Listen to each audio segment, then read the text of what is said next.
Welcome back to the channel, lads and ladies, and welcome to a couple of replays sent in by Qwerties. He has been a busy little beaver, and he's been sending in all kinds of interesting stuff to me, and I've really just been like pushing out other people's replays and publishing those so I can publish some more Qwerties replays, but not look like I'm only publishing Qwerties replays.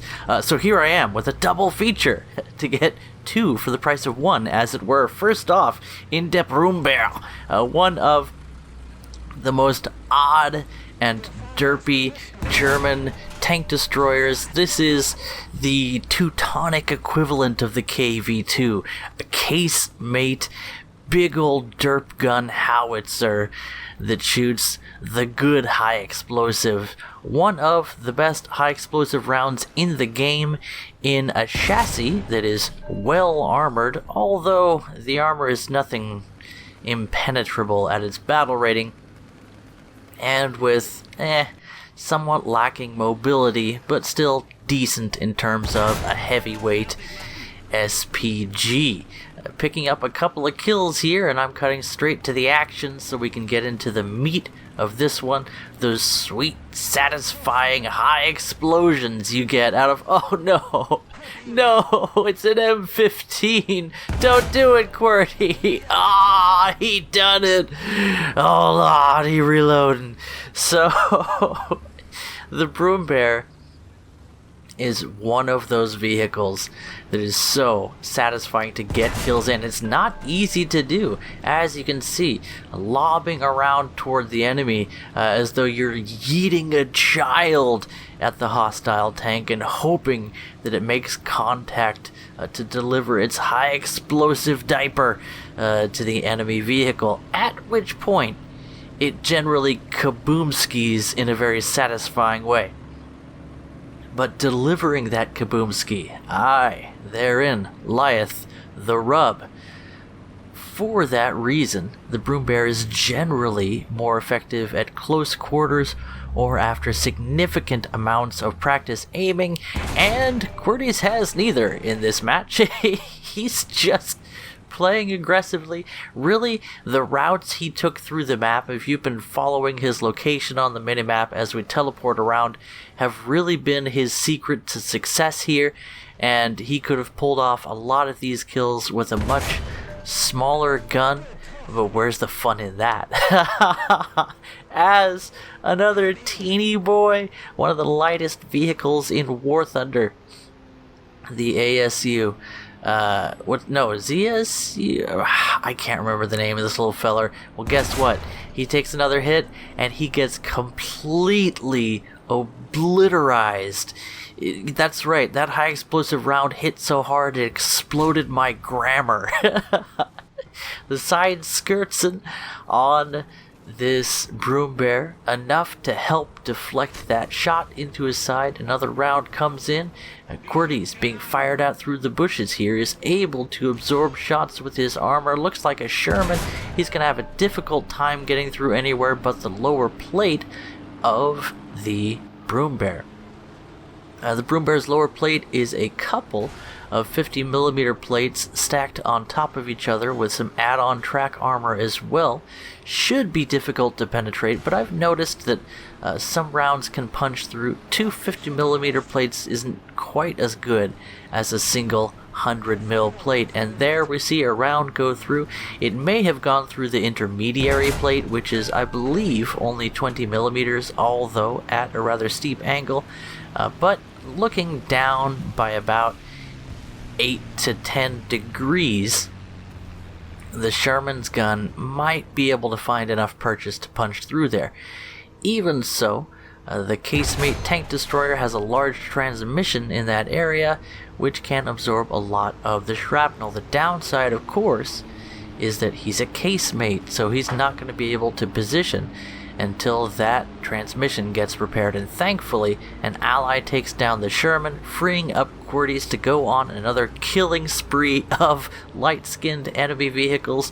And when you have a high explosive round as big as the Brummbär's, everything feels light-skinned. Another enemy detected, as we get a little bit more of the replay camera bug. Sorry about that, I didn't catch that one in time. Every now and then, replay just sticks me with the third person view, kicks me out of operator view, so I have to hit that key again to get back into the proper view. But you got an idea for what was going on there. Brit Boy whiffs his shot, and Qwerty's gives no forgiveness. Now it looks like one of the models of Valentine. This is food for Qwerty's as he reloads for a second salvo into the enemy. His first shot missed by a bit and still dealing damage to the breech of that enemy vehicle. Second shot takes down a tree. So, more issues with using low velocity, high explosive rounds against enemy vehicles, but when it hits hard. The Broom Bear, a premium vehicle, I think rank 3, battle rating, 4.7? Something like that. It's a little bit high of a battle rating for the effectiveness of the Broom Bear, but if you put it down lower at 4.3 where the KV2 is, it just is better than the KV2 in almost every way, so it's a tricky vehicle to balance. Maybe they should remove it from the game. That's a joke. Gaijin's removal of the mouse is a joke. At least, I wish it was a joke. Anyway, let's move on from events that won't be current by the time people are watching this video anyway, and move on to what the heat round of the Broom Bear does. Yeah, pretty similar to the high explosive. Very powerful. If you're looking for a regular tech tree equivalent of the Broom Bear, just imagine you took all that armor off and gave it an open roof and some actual mobility, and you have yourself the regular tech tree equivalent at rank 1, battle rating I think 2, 3, something like that, in the German tree. And it is called the... I forget what it's called. You'll know it when you see it. I think it's called the Kaboom Gewehr.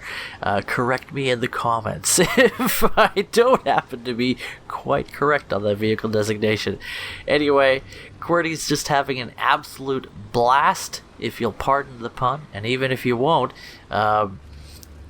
in the Broom Bear, with an incredible number of kills for any casemate tank destroyer, especially one that can commonly face enemies that can penetrate its armor from the front, and that doesn't have a whole lot of options. Ladies and gentlemen, Qwerty's in the Broom Bear, a derp tank if ever there was one. And coming up next, another tank that is much, much more meta, found in a situation that favors the bold.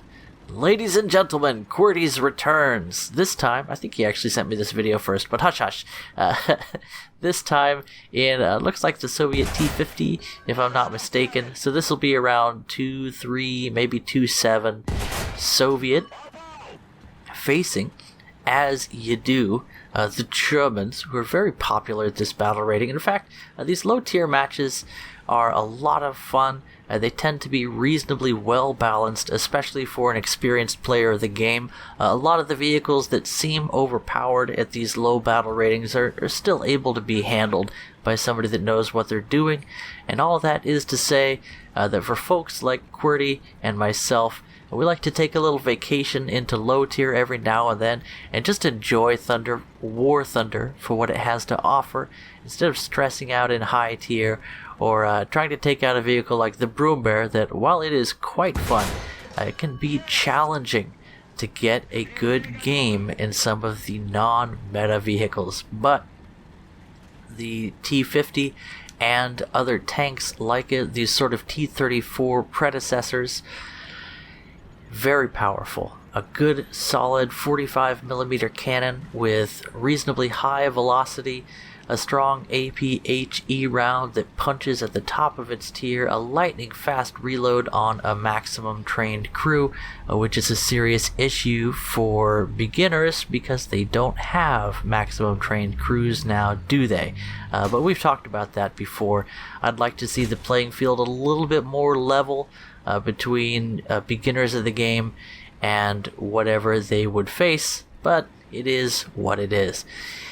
And what it is a vacation for high tier players to come in and just stomp on some new players of the game.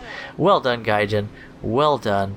You have made a killing field for QWERTYs and people like myself. But I guess welcoming these, look, just pressing W to win. That poor Japanese tank destroyer just gets taken down with a few quick shots, and notice the ridiculously fast reload on this cannon, the powerful punchiness of the gun, its ability to slice through enemy armor, and look at that, 5 crew members taken down with a single shot.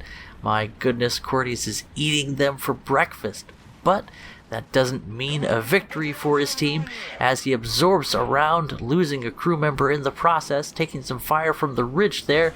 Is he going to survive this one? Odds are not likely, as some camping tank destroyers have targeted him and are doing the business quite well. A good shot into the enemy, another one, a bounce, an overpen essentially, ending up in the engine and not dealing the damage that he needs, and QWERTY gets taken down already with a number of kills under his belt, and since this is realistic battle, he has lots and lots of spawn points to respawn with. Just in case you're wondering, I am looking for arcade replays, so if you are a player of arcade battles and you'd like to show off, I haven't shown an air arcade replay. I don't even know if I've shown an air arcade replay on the channel, so do consider that if you would. And if not, well, I love getting you guys' replays as we look at the flaming corpse of QWERTY here. You can see on the mini-map that his team is getting overrun, the enemy pushing toward their spawn, the blue blips being blotted out by the bludgeoning of these belligerent bad guys. Did I do well? Are you proud of me? What's going on right now? I think the replay might... Oh, there we go. We're back into it. Maybe QWERTY was alt-tabbed. Maybe it's a replay bug. Who is to say? But he's back in another tank along similar lines as the one he was just in. It's another one of these angled hull armor prototypes that are effectively very similar to a heavy tank at low battle rating, with some fantastic mobility and a good gun. There's really not much that you could ask for in addition to what this vehicle already brings to the table. The Italian tank's having a hard time even punching through his turret where the weak spots lie, as QWERTY picks up a couple of quick kills and does what he can to gain some footing for his team, pushing to the edge of the capture zone, pushing even further, taking 20mm fire from what may be either an Italian or Japanese. Okay, he's not going to be able to punch through QWERTY's armor, and that means that it is as good as finished. If I was at SPAA, I would have held off on attacking QWERTY. But again, these are absolutely possibly the first 2 hours of someone's gameplay. So what do they know about Russian overpowered medium tanks at low BR? You know what? They just found out. QWERTY here, a teacher of those who don't know, an instructor of the weak in the fact that they're weak. A vacation in low tier, showing off some very powerful Soviet strong armor, and again, these are all things that can be dealt with at their battle rating, and there's not really much below them, but even at a lower BR, you generally have a gun that can punch through the turret of the Soviet mediums at rank 1. Is just something that you have to learn to aim for the right spots and put yourself in a position where you have time to aim, because again, the cannon on these tanks, very deadly, very accurate for its battle rating, and with an extremely quick response time. There are a few downsides to these tanks as well. You'll notice the extremely slow turret rotation speed that can be ameliorated to some extent by the quick hull rotation of the vehicle. And if you add up all that the Soviets have at low tier, it's quite good. You have a lot of very mobile tanks, many of them sporting that 45 mil with its good velocity, good reload rate, and excellent post-penetration damage, especially for its battle rating. And you're looking at a lineup of extremely deadly vehicles, both in the regular tech tree and the premium line, leading people to believe in the myth of Soviet bias up until you get into the high tiers. even around 6.0 to 8.0, some of the Soviet vehicles start to lack in performance, but they still retain some of the best armor in the game, and there's certainly a lot of fun. So if you're looking for a place to start, the Soviets might have some of the most overpowered low tier vehicles in the game. As you can see, QWERTY's absorbing more Japanese 20mm fire. Doma heiki desu. And there's just nothing that guy can do against QWERTY's. He really shouldn't have picked a fight. And if you do, aim for the cannon barrel. A couple of good armor-piercing rounds to the cannon barrel, especially when it's side-on like that, will give you more of a chance to close, and then find out that there's no place you can penetrate this tank with a Japanese 20mm.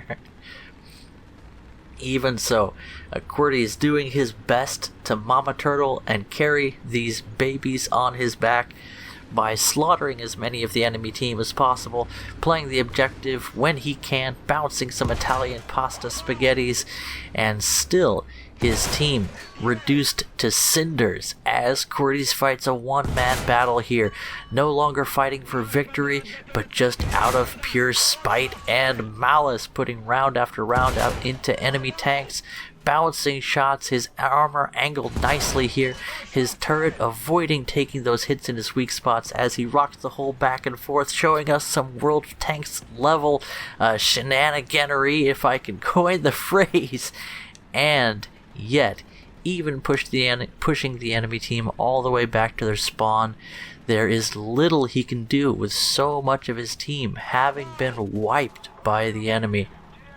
Now, QWERTY's knowing what he needs to do, speeding through this cap zone and hastening to take the central cap, which will even up things and give his team a chance at stopping the ticket bleed, and yet enemy tanks all around, obstacles in his way, and it could be, yes, I do believe it's assured that it's too late for QWERTY on this one, but look at that score with 15 kills and the game not over yet, only one death at this point, and the man did everything he could to carry his team on his back. An experienced player, a deadly opponent, a memester taking a vacation into low tier and doing his best to grab victory from the hands of defeat.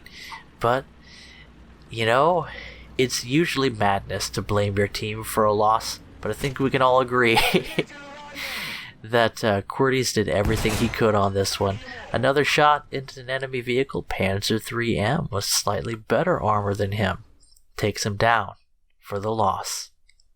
Catch you guys in the next video. I'm sure I'll see more from you, QWERTY. Bye-bye.